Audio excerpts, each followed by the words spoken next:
So we got a pretty interesting story here coming from former President Trump and his comment about former Prime Minister of Israel, Benjamin Netanyahu. Now, Netanyahu has had a really bad relationship with most recent presidents, but we're going to get into that. But Donald Trump was definitely the most kind towards Israel out of all of the modern presidents by far and away, even Republican ones like George H.W. Bush and George W. Bush. You know, like George H.W. Bush got a lot of backlash from Israel because he basically said that he would freeze their loan guarantees if they didn't stop building settlements into Palestinian territory. And that got him a lot of backlash. AIPAC went absolutely bazonkas on him.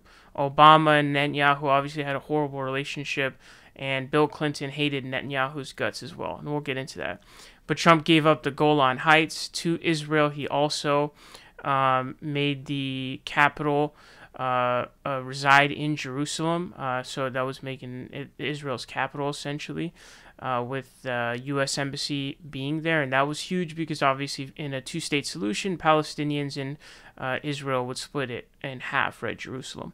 So it says Trump, Netanyahu, quote, never wanted peace with Palestinians. Now, this is not surprising to anybody who knows Benjamin Netanyahu or has really read anything, but this is a common theme of comments coming from former presidents who had, relations with him.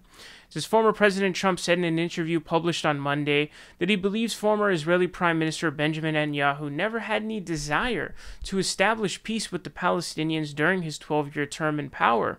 I don't think Bibi ever wanted to make peace, Trump told Axios' Barak Ravid, using Netanyahu's nickname. I think he just tapped us along, just tap, tap, tap, you know? My whole life is deals. I'm like one big deal. That's all I do, so I understand it, said Trump. And after meeting with Bibi for 3 minutes, I stopped Bibi in the middle of a sentence. I said, Bibi, you don't want to make a deal, do you? And he said, well, and the fact is, I don't think Bibi ever wanted to make a deal. So that's absolutely obvious, right? We know that he didn't want to make a deal.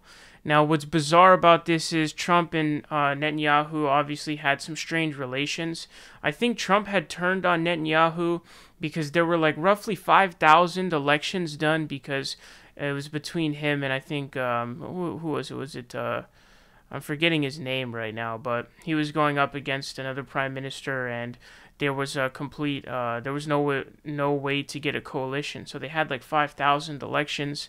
Trump kind of withdrew his support for Netanyahu, is what it seemed. He called him a loser. And then Netanyahu congratulated Joe Biden on winning the presidency. So they had some strange relations, but Donald Trump did the most fellatio to Netanyahu anybody has ever seen. Like I said, obviously we know that the U.S. is extremely, extremely pro-Israel. But Donald Trump took that and literally blew it out of the water to proportions that can't even be understood. How much of that was due to Jared Kushner? I don't know. Why the fuck was Donald Trump so, why did he deviate so much from the mean of U.S. presidents? I don't really know. I guess maybe Jared Kushner. I have no clue, to be quite frank with you.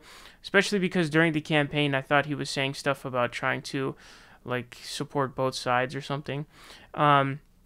It says, according to Ravid, Trump realized early on in his presidency that Netanyahu posed a larger obstacle to establishing peace than Palestinian National Authority President Mahmoud Abbas. I thought he was terrific, Trump said of Abbas. He was almost like a father. Couldn't have been nicer. I thought he wanted to make a deal more than Netanyahu. Despite this, Trump accused Abbas of presenting a cordial tone in person, but espousing a more critical, warlike tone when speaking in public. So that's a big deal, right? He's saying that he felt like Mahmoud Abbas was more down to actually, or had more intentions towards actually brokering a peace deal than Netanyahu did, right? That's a huge, huge deal. And so he's saying all this stuff. None of this stuff is necessarily new. We know that the former presidents have said the same stuff about Netanyahu. But obviously these are big details. It says, as Ravid noted, Trump apparently reached the same conclusion that two of his predecessors, former Presidents Clinton and Obama, had reached when they worked with Netanyahu on reaching a two-state solution. In a 2014 interview, Clinton agreed that Netanyahu was probably not the guy who would make peace with Palestine. Netanyahu and Obama's relationship was known to be rather strained due to their stark ideological differences. Netanyahu was also strongly opposed to Obama's work in establishing a nuclear agreement with Iran. So, learning about the history of Israel is obviously extremely interesting. And so one of the things that I had found when actually just doing research on just the history of Israel, it's not a very old country, obviously. So there's not, crazy like amount compared to other countries. But there was a prime minister, a Labor prime minister. This is him, Yitzhak Rabin, and he was actually assassinated in 1995. He was actually making a lot of progress towards peace with Palestinians, but he was actually assassinated by a Likud extremist, essentially. So I'll just read you this really quickly as to what this says here. It says, in 1992, Rabin was reelected as prime minister on a platform embracing the Israeli-Palestinian peace process. He signed several historic agreements with the Palestinian leadership as part of the Oslo Accords. In 1994, Rabin won the Nobel Peace Prize together with longtime political rival Shimon Peres and Palestinian leader Yasser Arafat. Rabin also signed a peace treaty with Jordan in 1994. In November 1995, he was assassinated by an extremist named Yigal Amir, who opposed the terms of the Oslo Accords. Amir was convicted of Rabin's murder and sentenced to life imprisonment. Rabin was the first native-born prime minister of Israel, the only prime minister to be assassinated, and the second to die in office after Levi Eshkol.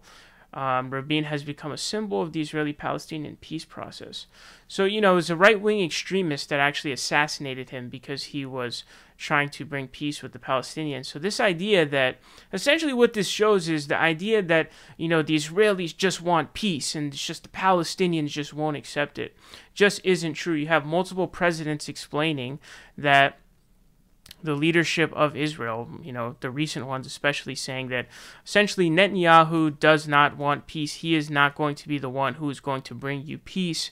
He's not the one to do it because he simply isn't interested in it. That's not what he wants to do.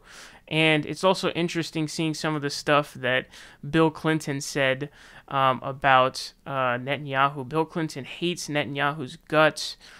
He was supporting his labor opponent, who I think was, was it Shimon? I'm not sure. But he said, who is the fucking superpower here? And so when Netanyahu won, Bill Clinton was like, he was essentially saying Netanyahu was like strutting around like he was the superpower. And so he hated his guts, obviously. He supported the labor opponents of his. Obviously, there's the history when it comes to what happened with, Obama and Netanyahu. They were obviously very clearly beefing, and Bill Clinton didn't like him either. And George H.W. Bush, and I don't know so much about George W. Bush in terms of his relations with Israel and kind of his actions in terms of Israel-Palestine. But George H.W. Bush, like I said, it was a big deal when he threatened to freeze their loan guarantees if they didn't stop building settlements. So AIPAC went against him 100%. So when you compare what Donald Trump did to, what the recent modern presidents have done, he definitely deviates significantly from the mean. And so all that can make you question is what exactly is the reason for this? Why did he fillet Israel and Netanyahu so much to the point where he's doing crazy shit like giving up the Golan Heights and also moving the U.S. Embassy to Jerusalem? Why did he do all of this stuff when Republicans and Democrats alike went nowhere near that far? I really don't know. Maybe it's Jared Kushner, and then he has these strained relations and he's beefing with Netanyahu. Like, dude, you just gave him like the best experience of all time, and now you're beefing with the guy. I just don't really understand it. This is one of those areas where Trump is really, I don't really know what the rationale for what he even did was.